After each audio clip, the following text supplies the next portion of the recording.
असंभव कुछ नहीं होता दोस्त, ये परिकल्पनाएं हैं खाली। और मैं आज तो आपको बहुत ईमानदारी से और 12 साल के तजुर्बे का निचोड़ निकाल के बता सकता हूं कि इस दुनिया में असंभव नाम का कोई शब्द होता ही नहीं है।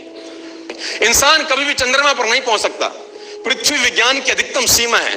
डॉक्टर ली दी फॉरेस्ट मशहूर वैज्ञानिक हुए, बहुत बड़े साइंटिस्ट हुए, एक स्टेटमेंट इन्होंने पास किया 1955 के अंदर, 1955 he passed a statement कि इंसान कभी भी चंद्रमा पर नहीं पहुंच पाएगा। It is impossible for a human being to cross Indian globe, earth globe, और पृथ्वी विज्ञान की अधिकतम सीमा है। लेकिन किसी बहरे ने इस बात सुना नहीं और पहुंच गया एक आदमी अपना बस्ता उठा के, जिसका नाम था in 1969।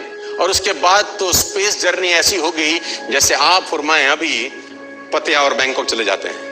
लॉर्ड केल्विन बहुत बड़े साइंटिस्ट हुए, उनका स्टेटमेंट आया कि सिर्फ पक्षी उड़ान भर सकते हैं, हवा से भारी मशीन का उड़ान भरना असंभव है। इट इज इम्पॉसिबल कि हवा से कुछ भी भारा हो और वो उड़ सके, क्योंकि ग्रेविटी उसको गिरा देगा। लेकिन तमाचा मारा इन लोगों ने, तमाचा मारा और लिख के दिया कि हमने साइकिल के स्पेयर पार्ट से इंसानों को पक्षी बना दिया, साइकिल के स्पेयर पार्ट से इंसानों को पक्षी बना दिया। 16 साल लगे राइट ब्रदर्स को जहाज का निर्माण करने में। लेकिन इन लोगों ने उसकी बात नहीं सुनी कि जो कहते थे कि वायु का सिद्धांत तुम्हारे विपरीत है।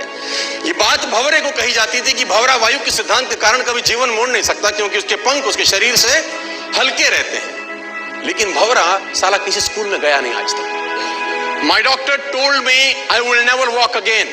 मेरे डॉक्टर ने मुझे कहा कि तुम कभी चल नहीं सकोगी। My doctor told me you will never walk again. My mother told me I would, and I believed my mother rather than doctor. Wilma Rudolph एक ऐसी एथलीट हुई जिनको पोलियो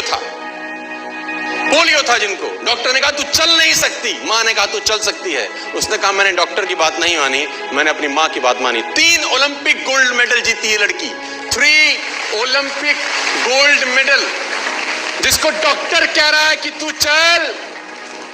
लेकिन मां क्या बोलती है? मैं आपको उदाहरण देना चाहूंगा सर। बहुत छोटे थे अल्बर्ट आइंस्टीन, दुनिया के महान वैज्ञानिक में से एक हुए, मंद बुद्धि कहा जाता था उनको। 8 साल के थे, घर पहुंचे, मां को चिट्ठी दिया। When he was 8 years old, came to his home, given letter to his mother. मां को एक चिट्ठी दिया, मां ने वो चिट्ठी पढ़ा, 8 साल के थे, और चिट्ठी में प्रिंसिपल का खत था उसकी मां के नाम। प्रिंसिपल ने ये लिख के भेजा कि आपका बच्चा विलक्षण प्रतिभा का धनी है, ग्रेट पावर है इसका, क्योंकि बहुत बड़े साइंटिस्ट बने, बड़े मंद बुद्धि बचपन में समझा जाता था। आपका बच्चा विलक्षण प्रतिभा का धनी है, इसके अंदर असीम संभावनाएं हैं। तो हमारा स्कूल, हमारी मैनेजमेंट, हमारी फैकल्टी, हमारा टीचर इस लायक नहीं है कि हम आपके बच्चे को अच्छी शिक्षा दे सकें। तो it's better for you to take care of your son. आप अपने बच्चों को अपने घर में पढ़ाइए, हम लायक नहीं है कि आपके बच्चे को पढ़ा सके। और उसकी माँ ने पढ़ते पढ़ते आंखों में आंसू ले आई और उसने बच्चे को कहा कल से तू स्कूल नहीं जाएगा, मैं तेरी परवरिश घर पे करूंगी, क्योंकि तेरा टीचर तुझे इस लायक नहीं समझता। मतलब वो अपने आप को इस लायक नहीं समझते। बच्चा खुश हुआ, मोटिवेट हो गया और लग गया। उसकी माँ का निधन हो गया, वो अल्बर्ट आइंस्टीन बहुत बड़े साइंटिस्ट हो गए।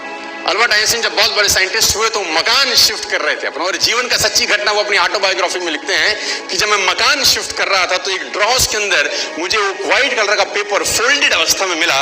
मुझे समझ नहीं था कि क्या है। मैंने उसको फोल्डिंग अवस्था से मिट्टी को हटा के जब खोला तो वो उस टीचर का लेटर था जो बहुत साल पहले टीचर ने मेरे हाथ में दिया था और मैंने अपनी माँ के हाथ में रखा था। अब वो बड़ी उत्सुकता के साथ उस खत को पढ़ने लगे। जैसे उन्होंने खत पढ़ना शुरू किया और वो जार जार होके रोए। उसमें लिखा था कि तुम्हारा बच्चा मंद बुद्धि है, ये हमारे स्कूल के लायक नहीं है, इसको आज के बाद हमारे स्कूल में मत भेजना, इसकी परवरिश खुद किया। माँ ने उल्टा पढ़ा कि नहीं, ऐसा नहीं है, तू सब कुछ कर सकता है, तेरे पास पावर है, तेरे में प्रतिभा है, यू कैन डू वंडर्स। दोस्तों, इस दुनिया में किसी की बात मत सुनना। नेवर एवर बिलीव एनीबॉडी कि जो तुमको बोले कि तू नहीं कर सकता, कान पे मारना, बोला साले तू नहीं कर सकता।